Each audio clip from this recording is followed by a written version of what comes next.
I'm grateful to Vanessa and the Briant family for the opportunity to speak today. I'm grateful to be here to honor Gigi and celebrate the gift that Kobe gave us all. What he accomplished as a basketball player, as a businessman and a storyteller, and as a father. In the game of basketball, in life, as a parent, Kobe left nothing in the tank. He left it all on the floor.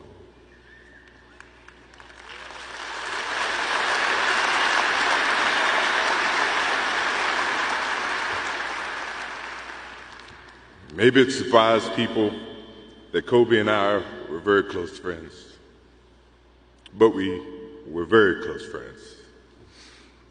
Kobe was my dear friend. He was like a little brother. Everyone always wanted to talk about the comparisons between he and I. I just wanted to talk about Kobe.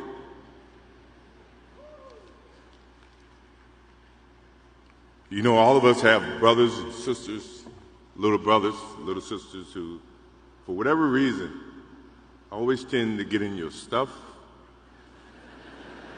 your closet, your shoes, everything. It was a nuisance, if I can say that word.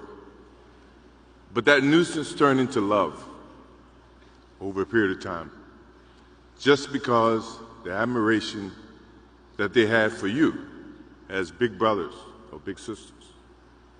The questions, the wanting to know every little detail about life that they were about to embark on. He used to call me, text me, 11:30, 2:30, 3 o'clock in the morning, talking about post-up moves, footwork, and sometimes the triangle. At first, it was an aggravation. But then it turned into a certain passion. This kid had passion like you would never know. And it's an amazing thing about passion.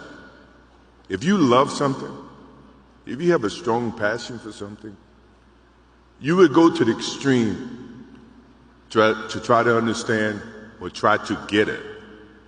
Either ice cream, Cokes, hamburgers, whatever you have a love for. If you have to walk, you would go get it. If you have to beg someone, you would go get it. What Kobe Bryant was to me was the inspiration that someone truly cared about the way I played the game or the way that he wanted to play the game. He wanted to be the best basketball player that he could be. And as I got to know him, I wanted to be the best big brother that I could be.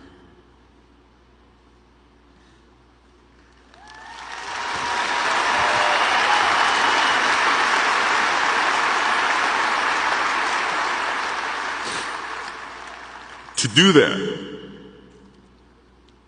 you have to put up with the aggravation, the late night calls, or the dumb questions. I took great pride as I got to know Kobe Bryant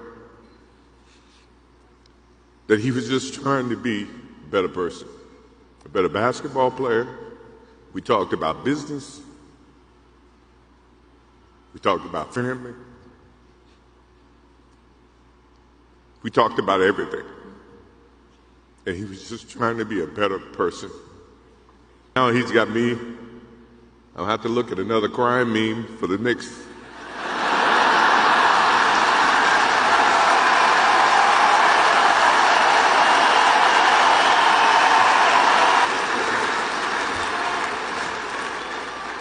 I told my wife I wasn't going to do this because I didn't want to see that for the next 3 or 4 years.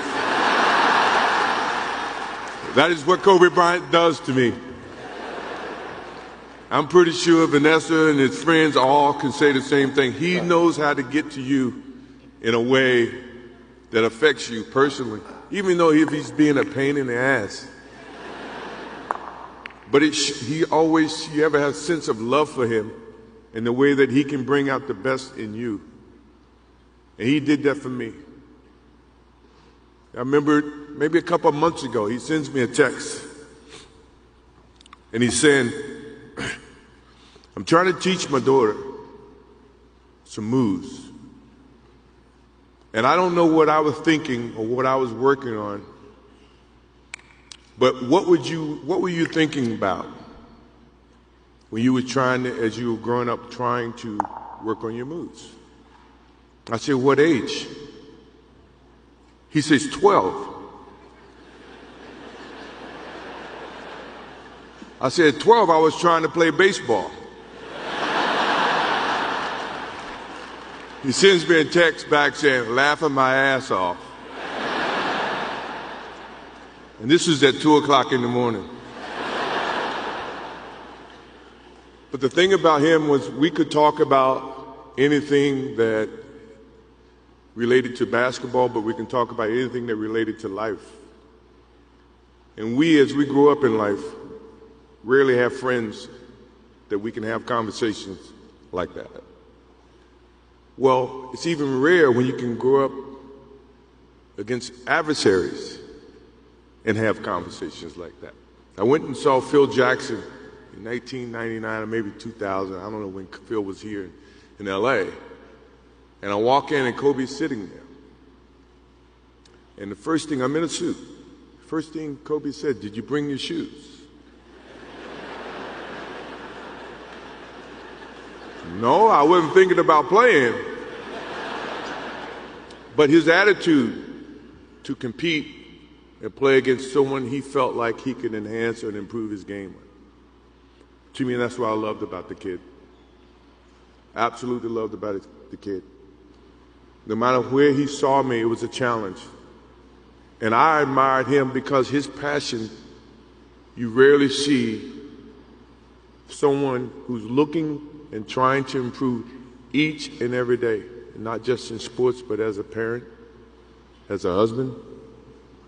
To Vanessa, Natalia, Bianca, Capri, my wife and I will keep you close in our hearts and our prayers. We will always be here for you, always. I also want to offer our condolences and support to all the families affected by this enormous tragedy.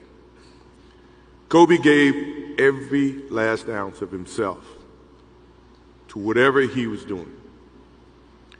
After basketball, he showed a creative side to himself that I didn't think any of us knew he had. In retirement, he seemed so happy.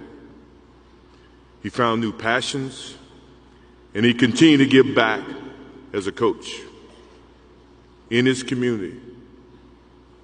More importantly, he was an amazing dad, amazing husband, who dedicated himself to his family and who loved his daughters with all his heart. Kobe never left anything on the court. And I think that's what he would want for us to do. No one knows how much time we have. That's why we must live in the moment. We must enjoy the moment. We must reach and see and spend as much time as we can with our families and friends and the people that we absolutely love. To live in the moment means to enjoy each and every one that we come in contact with. When Kobe Bryant died, a piece of me died. And as I look in this arena and across the globe, a piece of you died, or else you wouldn't be here. Those are the memories that we have to live with and we learn from. I promise you, from this day forward, I will live with the memories of knowing that I had a little brother that I tried to help in every way I could. Please rest in peace, little brother.